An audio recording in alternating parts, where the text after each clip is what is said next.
Hello everyone, start करते हैं आज की वीडियो को। और आज की वीडियो में हम बात करने वाले हैं भारतीय जनता पार्टी के बारे में। और भारतीय जनता पार्टी के बारे में बात करना बनता भी है क्योंकि आपने देखा होगा कि कैसे भारतीय जनता पार्टी ने 5 राज्यों के चुनाव हुए, उसमें से 3 राज्यों में तो अपनी सरकार बनाई, साथ ही साथ एक चौथा राज्य जो कि केरल है उसमें अपनी प्रेजेंस एक प्रकार से दिखाई। और 5वें राज्य जो कि तमिलनाडु था उसमें बीजेपी ने खुद ही अपने हाथों हथियार डाल दिए क्योंकि वहां पर त्रिशंकु सरकार होने की उनकी आशंका थी। तो उन्होंने विजय थलपति जिनको जीतने दिया। और विजय थलपति को जिताने का भारतीय जनता पार्टी की स्ट्रेटजी रही हो या जो भी रहा हो, लेकिन इससे भारतीय जनता पार्टी को मेरी नज़र में नुकसान होगा, जिसमें अगले 10 साल तक भारतीय जनता पार्टी तमिलनाडु के अंदर सरकार नहीं बना पाएगी। ये मतलब मुझे 100% गारंटी है कि अगले 10 साल तक तो भारतीय जनता पार्टी तमिलनाडु क्रैक नहीं कर पाएगी। हो सकता है केरल के अंदर जरूर सरकार बना ले, वो एक अलग केस है, लेकिन तमिलनाडु के अंदर अगले 10 साल तक दूसरी सरकारें रहेंगी, भारतीय जनता पार्टी की सरकार नहीं रहेगी। मैं ये सारी चीज़ें क्यों बोल रहा हूँ, क्योंकि भारतीय जनता पार्टी ने यही गलती की थी दिल्ली के चुनाव के अंदर। और दिल्ली में जब अरविंद केजरीवाल की सरकार बनी तो उन्होंने भी जो फ्री देने वाली व्यवस्था थी उसको बढ़ाया।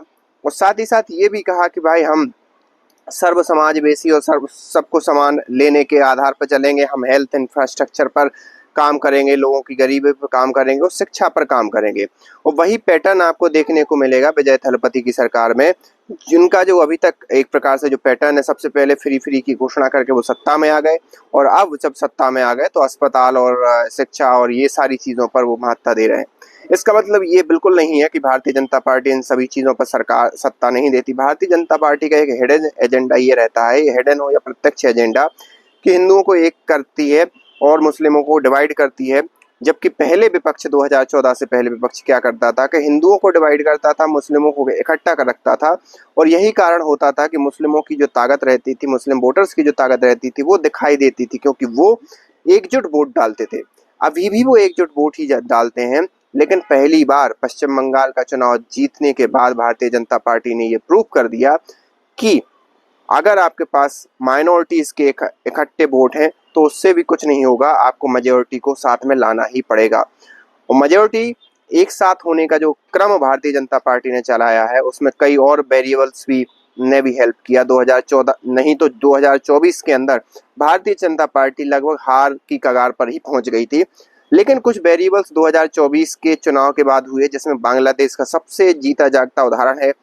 तो पहले कश्मीर की जो हिंदू थे वो कश्मीर की कोई एक प्रकार से घटनाओं को सुनते थे, समझते थे, कोई अलग घटनाओं को इतिहास में पढ़ते थे या उनके वीडियो देखते थे। लेकिन जब बांग्लादेश के अंदर जो हुआ, जो एक प्रकार से तांडव किया एक कट्टरपंथी मुस्लिम संगठनों ने, उन्होंने लाइव सोशल मीडिया के ज़माने में देखा और उससे जो परिवर्तन आया है, एक आमूल-चूल परिवर्तन आया है कि उसके बाद के जितने भी चुनाव हुए हों भारतीय जनता पार्टी के, उसमें हिंदुओं ने एक साथ मिलकर भारतीय जनता पार्टी को वोट दिया बगैर इफ एंड बट के।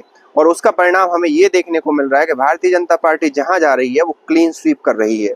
क्लीन स्वीप मतलब बहुत बड़ी बात हो जाती है कि दूसरी पार्टी को मौका ही ना दिया जाना। और अभी हरियाणा के निकाय चुनाव हुए उसमें भी जो कांग्रेस का बचा हुआ थोड़ा बड़ा बहुत वो था, उसको भी क्लीन स्वीप किया भारतीय जनता पार्टी ने। हरियाणा के निकाय चुनाव में भी बहुत जबरदस्त प्रदर्शन किया। और इन सारी चीज़ों को देखते हुए लगता है कि भारतीय जनता पार्टी का जो विजय रथ है वो अभी हाल फिलहाल में तो नहीं रुकने वाला। और इसलिए भी नहीं रुकने वाला क्योंकि कांग्रेस ही एक ऐसी पार्टी है जो भारतीय जनता पार्टी को चुनौती दे सकती है। लेकिन कांग्रेस के जो मुखिया हैं राहुल गांधी, उनका कभी पता ही नहीं चलता कि वो उनकी प्लानिंग क्या रहती है, वो करना क्या चाहते हैं, कहना क्या चाहते हैं और होना क्या है। ये सारी चीज़ें अभी उनकी डिस्टेबलाइज्ड हैं। तो कांग्रेस तो हो गई सफा, एक प्रकार से सुपड़ा साफ हो गई और धीरे धीरे उसको एक भारतीय जनता पार्टी ऐसे प्रोजेक्ट कर रही है कि ये सिर्फ मुस्लिम्स की पार्टी है और एक अपने जो कोर वोटर है उनको इकट्ठा करने के लिए ये एक बहुत बड़ा मुद्दा हो जाता है। सेकंड थिंग, अब आप बात कर लो क्षेत्रीय पार्टियों की, तो क्षेत्रीय पार्टियां मोस्टली वो पार्टियां हैं जिनका मतलब पहले उनके दादा परदादा जो ग्राउंड की राजनीति से निकल कर आए थे, ना कि वो उन्होंने खुद ग्राउंड पर राजनीति की है। जबकि भारतीय जनता पार्टी में देखो तो आपको ऐसे कई लीडर मिल जाएंगे जो ग्राउंड की राजनीति से उठे हैं और जब भी चुनाव होता है तो भारतीय जनता पार्टी एड़ी चोटी का जोड़ लगा देती है उस चुनाव को जीतने के लिए। और ये जो नए नवेले नेता आए हैं जो अपने पैतृक संपत्ति से उनको राजनीति मिली है, तो उसमें उनको समझ में नहीं आता कि आखिरकार चुनाव को कैसे क्रैक करना है। तो क्षेत्रीय पार्टियां भी उतनी ताकतवर नहीं है कि वो बीजेपी को एक प्रकार से 1 to 1 मौका दें। और धीरे धीरे बीजेपी एक चीज करने में, लोगों की मेंटेलिटी में जमाने में कामयाब हो गई है कि लोगों को अगर विकास चाहिए तो भी बीजेपी के पास जाइए, और लोगों को अगर हिंदुत्व को बढ़ाना है तो भी बीजेपी ही उनकी एकमात्र पार्टी है। और इतने बड़े लेवल पर कोई दूसरी पार्टी अभी है भी नहीं। प्रशांत किशोर जी ने थोड़ी सी कोशिश की थी, लेकिन वही आज की डेट में बीजेपी ने इस प्रकार से बाइनरी कर दिया है सिस्टम कि अगर आपने थोड़ा सा भी किसी एक मुस्लिम नेता को अपने मंच पर लाने की कोशिश की या उसके साथ दिखे, तो आप ये समझ के मानिए कि आप चुनाव हारने वाले हैं। और ये चीज भारतीय जनता पार्टी के विजय रथ को रोकने में बहुत बड़ी एक प्रकार से बाधा बन रही है दूसरी पार्टियों के लिए। और मुझे नहीं लगता कि निकट भविष्य में भारतीय जनता पार्टी का विजय रथ रुकने वाला है। और ऐसा नहीं है कि सिर्फ ये सब चीजें हैं, भारतीय जनता पार्टी बहुत ग्राउंड लेवल पर भी बहुत मेहनत करती है।